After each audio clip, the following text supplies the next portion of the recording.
आज महाराष्ट्रामध्ये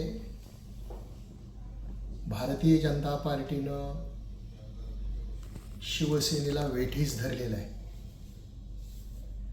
आपलं संपूर्ण राजकीय आयुष्य पणाला लावून ज्यांनी माननीय मुख्यमंत्री एकनाथजी शिंदे साहेबांच्या नेतृत्वावर विश्वास ठेवून शिवसेनेमध्ये प्रवेश केला, त्यांना आज उमेदवारी मिळवण्यासाठी जीवाच्या आकांतानं प्रयत्न करावे लागत आहेत. हे दुर्दैव आहे. जवळपास 12 पैकी 6 मतदारसंघामध्ये जे विद्यमान खासदार आहेत त्यांना प्रयत्नाची पराकाष्ठा करावी लागते, पण उमेदवारी मिळायला तयार नाही. भारतीय जनता पार्टीनं मध्ये स्पीड ब्रेकर निर्माण केलेला आहे. भाजपाचं म्हणणं असं की विद्यमान खासदार ही निवडून येऊ शकत नाहीत. का तर IBचा रिपोर्ट त्यांच्या विरोधी आहे, निगेटिव्ह आहे.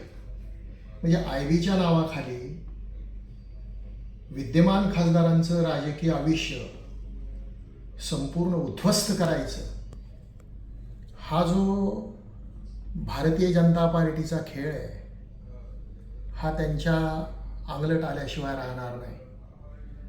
रामटेक आहे, यवतमाळ आहे, नाशिक आहे, उत्तर पश्चिम मुंबई आहे, हातकणंगले आहे, हिंगोली आहे, ह्या 6 मतदारसंघामध्ये ही स्थिती. आणि IBचे रिपोर्ट विरोधात आहेत. ज्यांनी आयुष्यभर त्या मतदारसंघामध्ये काम केलेलं आहे, रात्रंदिवस ते त्या ठिकाणी झटतायत, ते खासदार तुमचे निवडून येणार नाहीत. म्हणजे महाराष्ट्रातल्या शिवसैनिकांच्या समोर तुम्ही काय संदेश देताय की शिवसैनिकांना आमच्यावरती विसंबून राहावं लागेल. तुम्ही जरी शिवसेनेमध्ये काम करत असलात तरी तुमची उमेदवारी द्यायची की नाही द्यायची हे आम्ही ठरवू, हा संदेश भाजपा देते.